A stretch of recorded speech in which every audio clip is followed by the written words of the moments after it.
ikahiya ang pagiging anak ng Diyos? Dapat ba nating ikahiya ang pagiging born again? Dapat ba nating ikahiya ang pagbitbit ng Biblia? Dapat ba nating ikahiya ang paghayag ng salita ng mahal na Panginoon? No.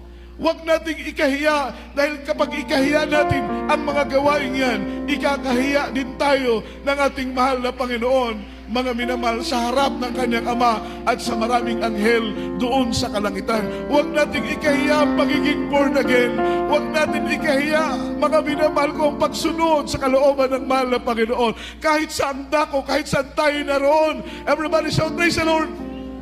Minsan malulungkot ka, may mga Kristiyanong kakain sa Jollibee pero nahiyak itaas ang kanilang kamay para manalangin.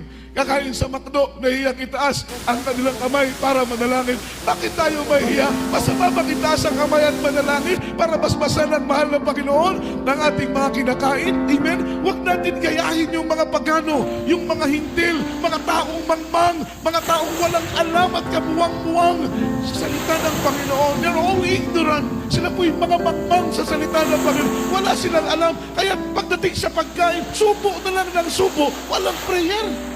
Pero tayo, we are not ignorant. Amen? We are enlightened through gospel. Binuksan na ng Panginoon ang puso at isip natin. Kaya sa panahon ng pagkain, saan magdako tayo kumain? Itaas natin ang ating kamay na may pagpupuri at pasasalamat. Lord, salamat sa blessing na ito.